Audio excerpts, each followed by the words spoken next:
Y nos acompaña el director del Centro Boliviano de Economía de la Cámara de Industria y Comercio de Santa Cruz, de la CAINCO, Pablo Mendieta. Siempre es un placer conversar con él. Pablo, ¿cómo está? Buenos días. Diego Montaño lo saluda desde La Paz. Buenos días, estimado Diego. Es un gusto para mí estar acá en este espacio, así que con gusto para conversar todos estos temas del ámbito económico. Bueno, Pablo, ¿cómo ve el comportamiento del dólar ya con este estreno de tercera semana prácticamente de este tipo de cambio flexible? Lo que hay que poner en claro es que este estreno es un sinceramiento. O sea, Bolivia estaba en tipo de cambio flexible, de hecho o de facto, como quieran llamarlo, y ahora estamos de derecho o de jure, y lo que está sucediendo es de que ahora el tipo de cambio ya está sincerado. Y respecto a lo que señalaba, no nos olvidemos que el año pasado, algún momento el tipo de cambio estuvo incluso en 18 a 20 bolivianos y luego bajó a 9, en torno a 9, hoy día a 10.50. Entonces, el tipo de cambio flotante, fluctuante, tiene esa característica, tiene alzas y bajas, ups and downs, como dicen en inglés, donde vamos a tener mayor volatilidad, es parte del tipo de cambio flotante, y ya estábamos. Yo creo que es fundamental comprender que no es que esto porque se ha iniciado el tipo de cambio flotante, el tipo de cambio ha subido, no. O sea, puede haber un componente específico de expectativas, pero ya estábamos desde hace 2 años y lo único que hemos dicho, bueno, ahora lo vamos a sincerar. Ahora, Pablo, el crecimiento ha sido ascendente. Desde el gobierno aseguran que esto va a estabilizarse en las próximas 2, 3 semanas.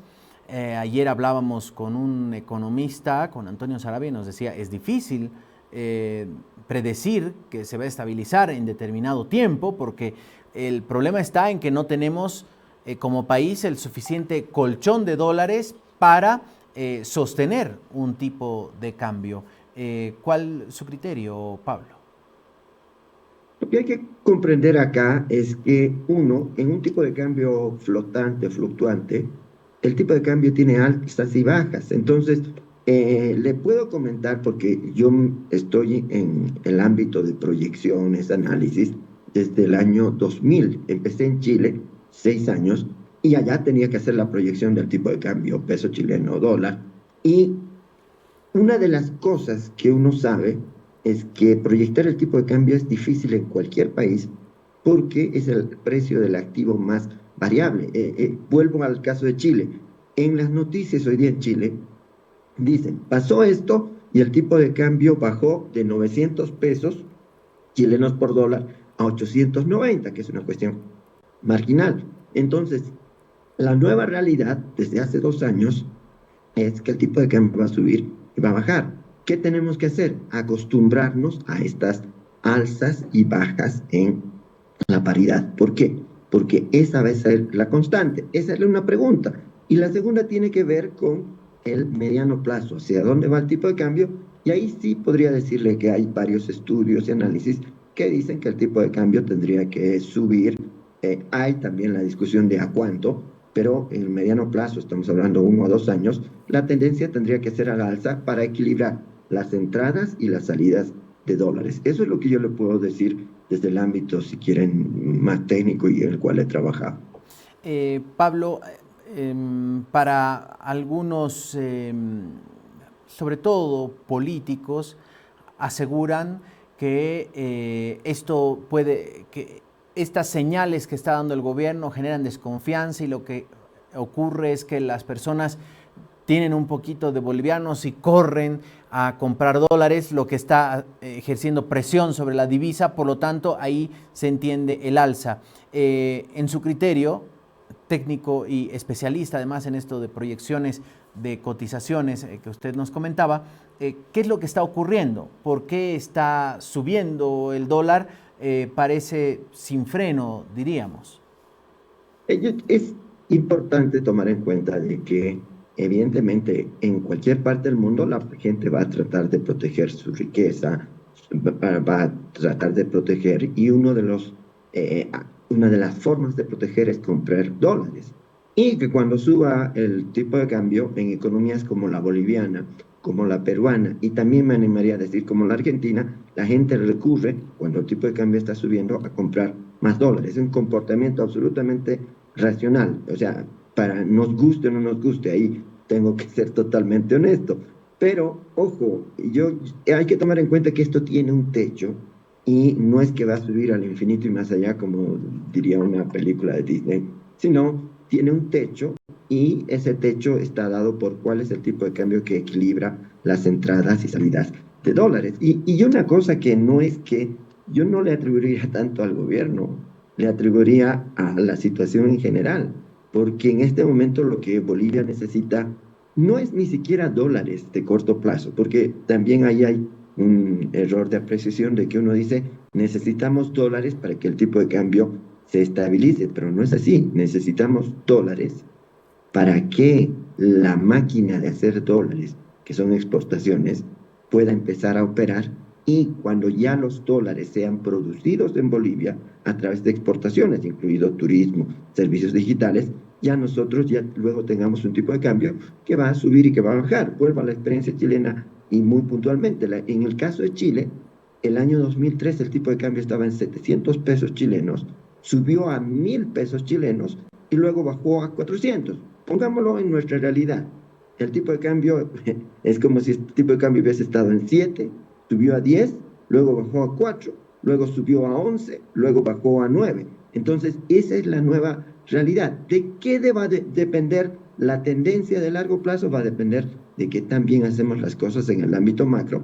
Y ahí sí es importante tener buenas señales, sobre todo en el ámbito fiscal.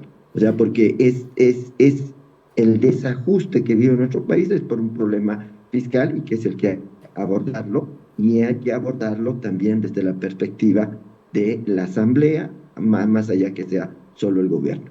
Ahora, Pablo, ¿qué tipo de medidas se deben tomar, diríamos, no sé si de contingencia o de prevención, especie de dique, para que esos saltos que existan en la cotización del dólar no impacten directamente en precios? ¿O es realmente algo inevitable debido a la misma composición de los productos que consumimos en Bolivia o que fabricamos con insumos importados? Mire, hemos hecho estudios empíricos sobre esto y hemos estimado algo que se llama el coeficiente de pass-through o traspaso, o sea, cuánto del tipo de cambio se traspasa a precios. Hemos comprendido dos cosas. Uno, que cuando el tipo de cambio sube, los precios tienen más tendencia a subir. Cuando el tipo de cambio baja, los precios se quedan pegajosos, así es como en inglés le dicen sticky. Entonces, cuando hay alzas, evidentemente esto afecta con economías como la nuestra a los precios de insumos importados, de artículos importados. Entonces, yo creo que ahí hay que ver que uno, va a ser muy difícil que podamos vencer al mercado de divisas. No tenemos el colchón que mencionaba, un colchón como para decir, mira, yo voy a hacer que el tipo de cambio no suba tanto. No, o sea, eso ya lo perdimos el 2023 y es así, no hay forma de recuperar eso, porque tampoco nadie nos va a decir acá están dólares para que el tipo de cambio no suba, o sea, sería una locura. Lo que nos tienen que dar son dólares para que podamos reactivar la parte productiva y que los dólares puedan empezar a producirse. Entonces, en esa línea creo que es fundamental comprender de que lo que necesitamos como complemento a esta y otras medidas son políticas focalizadas de ayuda a la población vulnerable. Ejemplo, en el caso vuelvo al caso chileno que lo conozco muy bien, ellos tienen el registro social de hogares y una persona que de repente tiene afectación por precio de combustibles, que tiene afectación por, digamos, por una eventual depreciación, lo que hace es que hay transferencias que llegan a las familias, pero eso ya sabemos con nombre y apellido quién es pobre. Segundo, en episodios que sean muy dramáticos, y no estoy hablando como el actual, aunque no crea, a nivel internacional, la subida de 9,73 a 10,50 que hemos visto no es un episodio inusual, o sea, comparando otros tipos de cambio flexible, está dentro del estándar. No vamos a tener estos eventos y le aseguro que vamos a tener días en los que va a subir mucho y otros días en los que va a bajar mucho y la preocupación es, ¿qué pasa? Tengo mis ahorros en dólares y ¿qué va a suceder? Eso es estándar. Entonces, ahí el Banco Central tiene que determinar y tiene que señalar cuáles son las políticas de intervención. El Banco Central de Perú, el Banco Central de Chile, de Brasil, de Argentina, tienen políticas de intervención y dicen, por ejemplo, si el tipo de cambio supera cierto umbral o alguna otra cosa, nosotros vamos a intervenir. Entonces, creo que es hora de saber que uno, este cambio ya se ha dado, lo único es que se ha oficializado, y dos, necesitamos todos, ciudadanos, empresas, gobierno, Estado, sociedad, aprender a nadar en estas nuevas aguas que nos ha tocado. Pablo, ¿existe algún tipo de estimación, por ejemplo, de si se hace esto, el dólar puede llegar hasta tal punto, hasta fin de año, y si no se hace esto otro, puede llegar hasta a esta otra cotización, un poco de dibujo de escenarios y posibilidades que hay en torno al dólar hasta fin de año? Sí hay escenarios, análisis, pero uno de los problemas, y retorno al punto principal, al punto inicial, es que el dólar es un precio, el precio del dólar es un precio muy variable. Entonces, la mayor parte de quienes eh, predecimos o intentamos comprender hacia dónde va el tipo de cambio, usualmente nos equivocamos y eso es fundamental y no es una cosa solo en Bolivia, en todo el mundo esto sucede en Estados Unidos, en la zona euro, etcétera. Entonces es difícil, pero sí, y además que es muy variable a ciertas condiciones. Por ejemplo, si usted el año pasado me preguntaba sobre el tipo de cambio, yo podía haber dicho, mire, en un momento, viendo que no va a haber entrada de recursos externos, viendo que no se va a ver ajuste fiscal, viendo de que la desconfianza persiste, que el riesgo país es alto, el tipo de cambio podía llegar a 30, 40, porque esas eran las condiciones en ese momento. No hemos llegado a eso, no hemos llegado a eso y gracias a Dios no hemos llegado porque simplemente el tipo de cambio es como medir la temperatura. Yo creo que es fundamental comprender aquello, o sea, nos está dando la temperatura, lo que tenemos que hacer es encontrar cuál es la causa de la fiebre. Y ahí es donde tenemos que ir. En nuestro caso, por ejemplo, de manera general, haciendo algunas simulaciones, lo que aconsejamos a muchas empresas es prepárense, y eso ya lo decimos desde hace más de 6 meses, es ¿qué pasa si hoy día el tipo de cambio estuviese a 10 o estuviera a 11.50 o a 12.50? Entonces, sí se pueden hacer escenarios, pero son escenarios de sensibilidades, escenarios de estrés, que se llama. Entonces, en esta línea yo le digo, lo fundamental para que el tipo de cambio se estabilice en el mediano plazo es promover los sectores que generan dólares. Y los sectores que generan dólares son exportaciones. Y le aseguro que con eso vamos a estar súper tranquilos e inclusive los importadores van a estar tranquilos. ¿Por qué? Porque va a haber dólares para que la gente compre y eso es fundamental. Pablo, ¿qué les diría a aquellos, no sé si analistas o políticos que aseguran y dicen, no, el dólar va a llegar a 20 o a 17 hasta fin de año, así que corran a comprar? ¿Qué le diría a la gente, en todo caso, cuando escucha, le llega las cadenas de WhatsApp o el análisis de no sé quién? ¿Qué les diría a los ciudadanos, Pablo? Yo le diría un consejo de un premio Nobel que se llama no ponga todos los huevos en la misma canasta. Entonces invierte un poco en dólares, invierte un poco en bolivianos, invierte un poco si quiere en un activo como puede ser un vehículo, una casa, qué sé yo, y uno tiene que repartir eso. ¿Por qué? Porque con el tipo de cambio fluctuante, recordemos el año pasado, el tipo de cambio puede subir a 18 y luego bajar a 9 o puede estar en 9 y de repente va a subir a 12. Entonces, tenemos que estar preparados. Nosotros a las empresas que asesoramos les decimos, estén pendientes de que esto puede subir o puede bajar. Yo ahí el consejo es uno, no agarrar y, digamos, desesperarse y decir, no, esto va a continuar subiendo, no, o si es que entra en una espiral descendente, tampoco no asustarse y decir, tengo que vender mis dólares, no. Yo creo que lo fundamental en esta parte es que las personas, nosotros, los ciudadanos, tomemos las decisiones con la cabeza bien fría y tratemos de mitigar. O sea, la pregunta clave para que hacerse cada familia y también cada empresa es, si sube el tipo de cambio, ¿cómo me afecta a mi economía? ¿Cómo me afecta a mis ingresos, a mis egresos? ¿Cómo me afecta a lo que tengo, a lo que debo? Y sobre esa base, ¿cómo puedo, si es que sube mucho o baja mucho, puedo limitar? Entonces, ¿qué debería hacer? Y es importante que le comente que la mayor parte del mundo tiene, o sea, una buena parte del mundo tiene tipos de cambio flexible.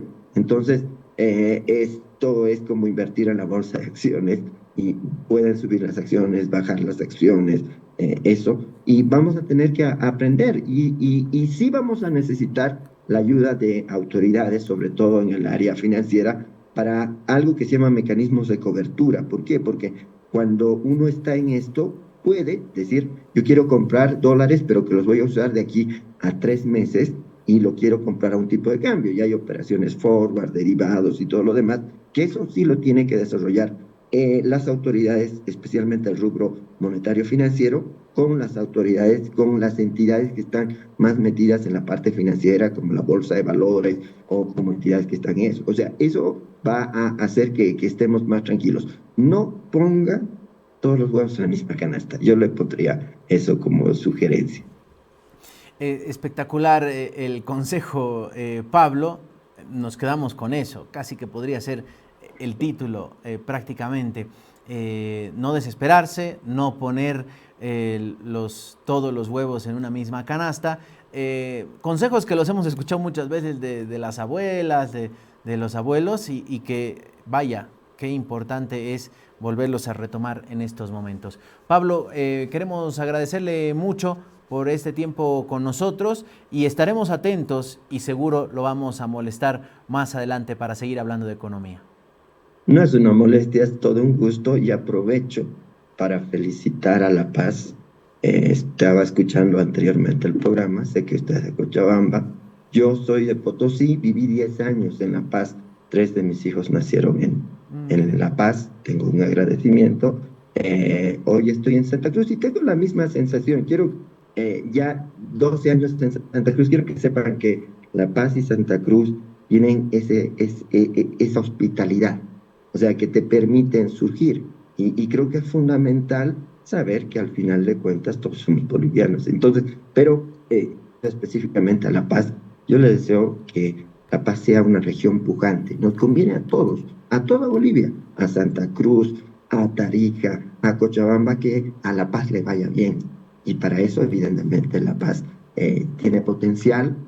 No nos olvidemos que fue su potencial comercial que desencadenó toda la traslación del centro de poder de Sucre a La Paz. Entonces yo creo que hay mucho potencial realizable, pero que evidentemente necesitamos ejecutarlo, realizarlo y mis sinceros saludos a todos los chucutas. Gracias, Pablo. Aprovecho ya que me tiró el centro, cómo no invocar una cabecita. Eh, ¿Cuál cree usted que es el problema para que el crecimiento en La Paz se haya ralentizado? ¿Es de repente esa mirada permanente a todo el país y no haber tenido una agenda propia, una agenda de desarrollo, pese a tener todos los pisos ecológicos posibles en el departamento, tener frontera con un país, pero prácticamente con dos, con el norte chileno y con el Perú? ¿Cuál usted identifica que es el problema del por qué esa ralentización en el crecimiento de La Paz y qué podría potenciar de acá en adelante? Yo le voy a dar mi opinión particular. Aquí no represento a nadie. No represento a Sí, es como Caínco, no Pablo. represento ni a la Asociación de Vecinos de aquí ni de allá. Soy un boliviano nacido en Potosí, que ha vivido en La Paz y que ahora vive en Santa Cruz. Y yo creo que en realidad es importante que La Paz no digo el resto de las regiones, se plantee muy bien cómo dar más libertad para emprender y cómo hacer que el poder que en este momento político que concentra no se constituya en un freno. ¿Por qué? Porque lamentablemente cuando uno ve las estadísticas, y esto es de 2015, cuando uno ve las estadísticas de 2015 del Programa de Naciones Unidas para el Desarrollo, donde se muestra que La Paz, la ciudad, tiene un componente público muy fuerte, entonces yo tengo que balancear aquello. Yo le diría, esa es una discusión que tiene que plantearse acá en La Paz, ¿no? Es La Paz la que tiene que decidir. Yo sugeriría a título personal, por favor, que evidentemente tenga un enfoque de ver cómo hago para que la parte pública no se me convierta en un obstáculo y para que el emprendedor, y hay muchos emprendedores, pueda aprovechar los pisos ecológicos. Hay un aspecto logístico de La Paz, hay una potencialidad brutal. Hemos hecho un estudio sobre, por ejemplo, Patacamaya y todo lo demás. Les digo que hay posibilidades. La Paz tiene, pero La Paz para eso, mi sugerencia es, tiene que enfocarse un poquito más en lo privado que en la parte pública. Pero repito, esta es una decisión de los paseños. Yo no me quiero meter en problemas ni nada, pero sinceramente deseo que a La Paz le vaya bien. Porque si a La Paz le va bien, a Santa Cruz le va bien, a Cochabamba le va bien, a Tarija le va bien. Entonces necesitamos, y desde La Paz necesitamos también que estemos felices de que a Santa Cruz le vaya bien, felices de que a Cochabamba le vaya bien, porque somos un país. O sea, yo le puedo decir con toda la propiedad del caso que esa diversidad que tiene La Paz la tiene también Santa Cruz. Y muchas personas nacidas en Santa Cruz tienen muchos lazos con La Paz. Entonces, yo sé que hay discusiones y me alegro sinceramente que lo hayan tocado en el punto previo, pero creo que al final somos bolivianos, ¿no? Y Sí, eso que ahí somos seres humanos. Mi papá era tarijeño, amén. amó y vivió en Potosí y amó Potosí. Le decían el mejor potosino que ha parido Tarija. Entonces, yo creo que es fundamental reconocer eso. Eso es lo lindo, ¿no? Realmente, esa diversidad y esa libertad de poder echar raíces a donde nos lleve el viento o donde decidamos estar, no necesariamente el lugar de nacimiento. Así que, Pablo, de verdad, muchas gracias. Siempre es un placer. Hemos aprovechado para sacarle ahí un consejito, ya que tanto autoridades como el sector empresarial paceño han estado reuniéndose en mesas de trabajo para trabajar en una, valga la redundancia, en una agenda, en una hoja de ruta para el departamento y encontrar esa vocación, o reencontrar esa vocación que tiene este hermoso departamento que nos acoge. Gracias, Pablo. Un fuerte abrazo. No, de nada, otro abrazo igualmente. Gracias. Pablo Mendieta, director del Centro Boliviano de Economía de la CAINCO, estuvo con nosotros.